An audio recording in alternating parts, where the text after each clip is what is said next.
O Monte Sião originalmente significava a cidade de Davi. Durante uma época foi a parte mais importante de Jerusalém, mas hoje é um campo de cultivo, um cumprimento da profecia de Miqueias.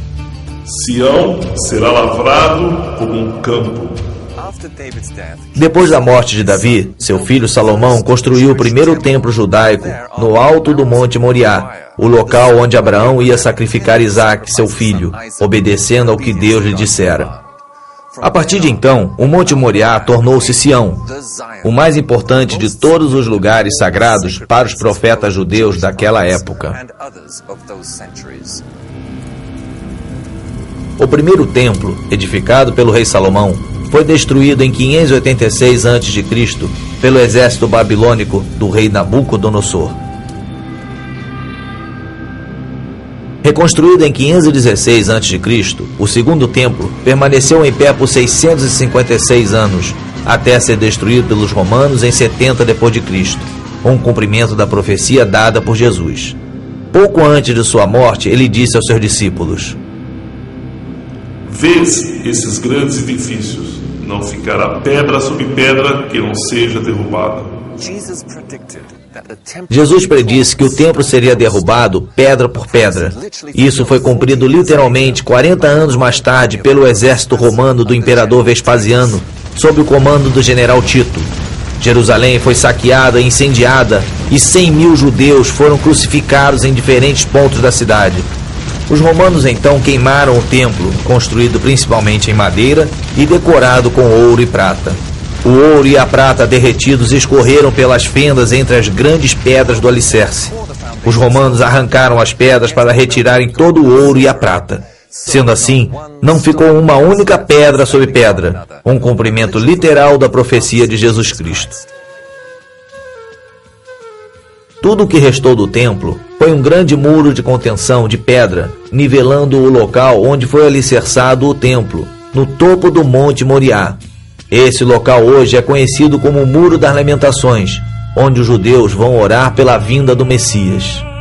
Depois que Jerusalém foi saqueada pelos romanos em 70 d.C., o povo judeu dispersou-se por todas as nações da terra, a diáspora profetizada por Moisés no livro de Levítico.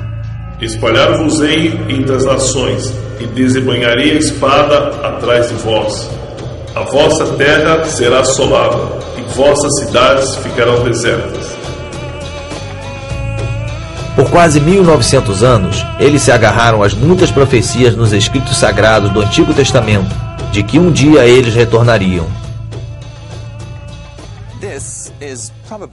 Este é provavelmente o imóvel religioso mais explosivo do mundo. Monte Moriá, o local sagrado onde durante toda a história judaica os judeus fizeram os sacrifícios de animais.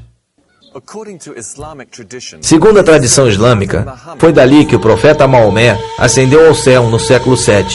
E de acordo com a profecia, aqui é onde será construído o terceiro templo judaico.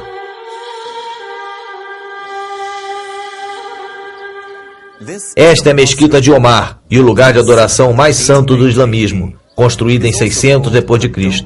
É também chamado de Cúpula da Rocha, porque ali dentro encontra-se a pedra sobre a qual Abraão ia sacrificar seu filho Isaque.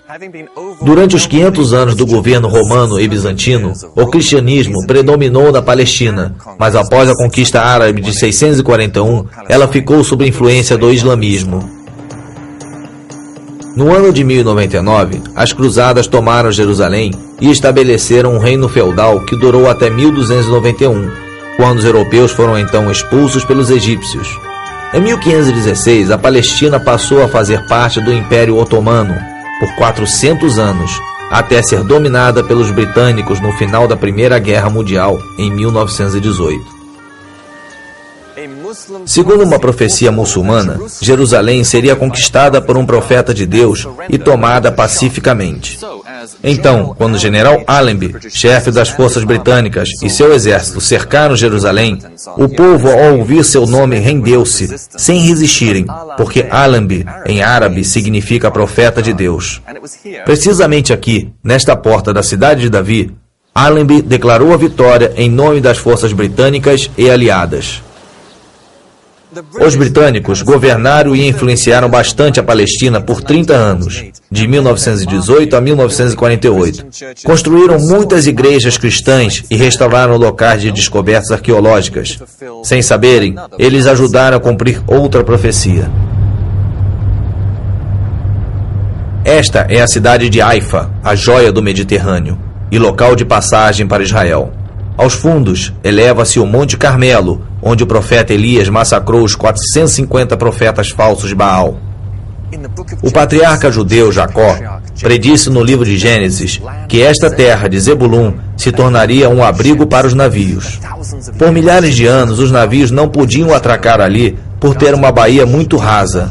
Mas depois que os britânicos aprofundaram o porto em 1930, Haifa tornou-se o maior porto de Israel.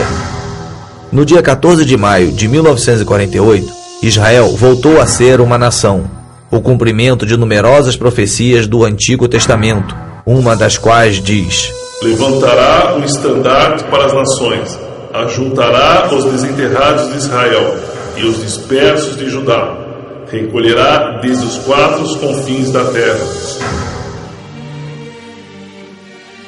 A formação do Estado de Israel é muito significativa tanto para os judeus como para os cristãos.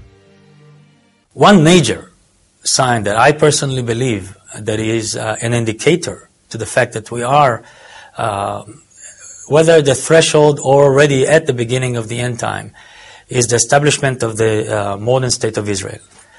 Here is a phenomena that have been predicted in the Word hundreds of times. The Old Testament is full of prophetic word about the restoration of Israel. Ao mesmo tempo que os cristãos buscam sinais indicadores da volta de Jesus, os judeus buscam sinais da vinda do Messias. Há muitos judeus ortodoxos ensinam que o mundo duraria por 6.000 anos antes do Messias vir, e com ele a raça humana passaria por um período de 1.000 anos de paz, já que Deus criou o mundo em 6 dias, de acordo com Gênesis 1:31, e descansou no 7º dia, de acordo com Gênesis 2:2.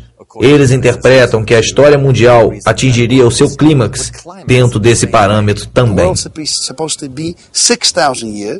The first 2,000 is until Abraham. When Abraham was 52 years old was the first 2,000. Then he had a covenant with God that will be his God and will give him the land. The second 2,000, the middle 2,000 was from between 2 to 4 is the 2,000 where the prophecies are being written. The Bible and all, the entire Bible. The last 2,000 is from the destruction of the second temple. It comes, by the way, by the date to the year. Another time we have to explain that. So the last 2,000 is the 2,000 of the era of Mashiach. Eles citam o Salmo 94, que diz: porque 1.000 anos ao teu lado são como ontem quando passam. Da mesma maneira, o cristão considera a segunda epístola de Pedro, capítulo 3, versículo 8, que diz: há todavia uma coisa, amados, que não deveis esquecer, que para o Senhor um dia é como 1.000 anos, e 1.000 anos é como um dia. Creation, 6th day of creation. The 7th day is the last 1,000. Is the day of God, kingdom is totally revealed in the world. A reconstrução do Templo de Salomão, no monte, é de tal importância para os judeus que há séculos eles oram por isso e encerram toda a cerimônia de casamento quebrando um copo para lembrar os convidados da destruição do templo. A construção do terceiro templo está muito além da fase de planejamento.